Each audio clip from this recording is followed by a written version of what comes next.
తిరిగింది. విక్రాంత్ రెడ్డికి ముందస్తు బెయిల్ లభించింది. ఎస్వి సుబ్బారెడ్డి కుమారుడికి.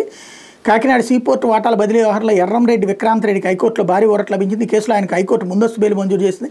25,000తో 2 పూచీకత్తులు సమర్పించాలని, కేసుతో సంబంధం ఉన్న ఏ వ్యక్తిని ప్రత్యక్షంగా కానీ పరోక్షంగా కానీ ప్రలోభపెట్టడం, భయపెట్టడం చేయలేదని ఆదేశించింది. దర్యాప్తు సహకరించాలని చెప్పింది. ఈ మేరకు న్యాయమూర్తి జస్టిస్ కొనకంటి శ్రీనివాసరెడ్డి శుక్రవారం తీర్పు వెలువరించారు.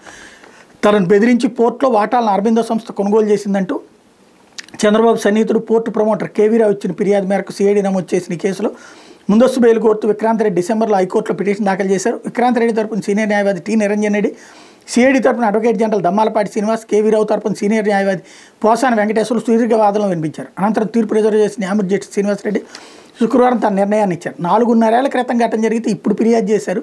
ఈ ఆలస్యంపై ఫిర్యాదుదారు కేవీరావు నుంచి సంతృప్తికర సమాధానం రాలేదు. జాప్యానికి బెదిరింపులే కారణమని ప్రభుత్వం మారడంతో ఫిర్యాదు చేశానంటే ఆయన చేసిన వాదన ఆమోదయోగ్యం కాదు. ఆయన బెదిరించుంటే కోర్టులో ప్రైవేట్ ఫిర్యాదు ఎందుకు దాఖలు చేయలేదో వివరం లేదు. కేవీరావును బెదిరించడం వల్ల ఆయన వాటాలకు నామమాత్రపు ధరకు అరబిందో రియాలిటీ బదిలీ చేశారని పిటిషనర్ విక్రాంత్ రెడ్డిపై ఉన్న ప్రధాన నేరారోపణ. పీకేఎఫ్ శ్రీధర్ సంతానం ఆడిట్ సంస్థ విక్రాంత్ కుమ్మక్కై ఆడిట్ రిపోర్టులో సంఖ్యలు పెంచి చూపారని, దీన్ని అడ్డం పెట్టుకుని కేవీరావును బెదిరించారని ఆరోపిస్తున్నారు. ఆడిట్ సంస్థతో కలిసి విక్రాంత్ రెడ్డి సంఖ్యలను పెంచి చూపారనేందుకు ప్రాథమిక ఆధారాలు లేవు. దీని ద్వారా విక్రాంత్ లబ్ధి పొందారని సిఐడి కూడా చెప్పడం లేదు. ఎఫ్ఐఆర్లోనూ ఆడిట్ కంపెనీని విక్రాంత్ కలిసినట్లేదు. అంతేగాక అరబిందో కొన్న వాటాల ద్వారా విక్రాంత్ రెడ్డి ఆర్థికంగా లబ్ధి పొందినట్టు ఎట్లాంటి ఆరోపణలు లేవు. రిపోర్టును ఆడిట్ సంస్థే తయారు చేస్తుందని కేవీరావే అంగీకరిస్తున్నారు. అట్లాంటప్పుడు ఈ నివేదిక విషయంలో విక్రాంత్పై నేరారోపణలు చేయడానికి వీలేదు. దాన్ని విక్రాంత్ రెడ్డి ఫోర్జరీ చేశారన్న ప్రశ్నే తలెత్తదు. ఫోర్జరీ చేశారని సిఐడి ఫిర్యాదుదారు కూడా చెప్పడం లేదు. విక్రాంత్ రెడ్డి ఆ నివేదికను తారుమారు చేయడం, మార్చడం, మోసపూరితంగా సంపాదించడం చేయలేదు.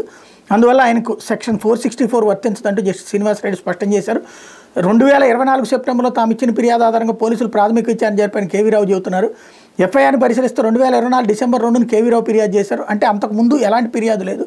ఫిర్యాదు లేకుండానే పోలీసులు ఎలా ప్రాథమిక విచారణ జరిపారో తెలియడం లేదు. 4.5 ఏళ్ల జాప్యంతో ఫిర్యాదులు చేసినప్పుడు పోలీసులు ప్రాథమిక విచారణ జరిపి తీరాలి. కానీ ఇక్కడ ఫిర్యాదు ఇవ్వకపోయినా పోలీసులు ప్రాథమిక విచారణ జరిపారు. దీన్ని బట్టి పోలీసులు దర్యాప్తుని ఏ తీరును సాగించారని దాని మీద ఎలాంటి సందేహం అక్కర్లేదంటూ న్యాయమూర్తి తన తీర్పులో మెన్షన్ చేశారు.